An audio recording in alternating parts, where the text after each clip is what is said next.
আকাশচুম্বী ভবনের চূড়ায় আগুনের লেলিহান শিখা।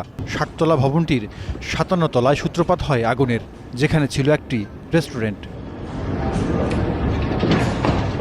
পেট্রোনাস টাওয়ার ৩ নামের এই ভবনের অবস্থান মালয়েশিয়ার রাজধানী কুয়ালালামপুরে।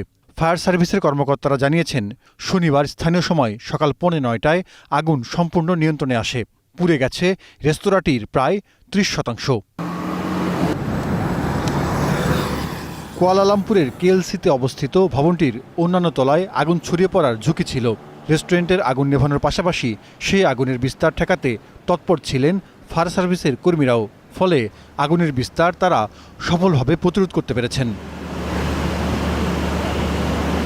কর্তৃপক্ষ জানিয়েছে, আগুন লাগার কারণ জানতে তদন্ত শুরু হয়েছে। এ নিয়ে কাজ করছে সরকারি বেশ কয়েকটি দপ্তর। আগুন নিয়ন্ত্রণে আসার পর টাওয়ারটি আবার খুলে দেওয়া হয়েছে। তবে তদন্ত শেষ না হওয়া পর্যন্ত ওই রেস্তোরাঁ সাময়িকভাবে বন্ধ থাকবে।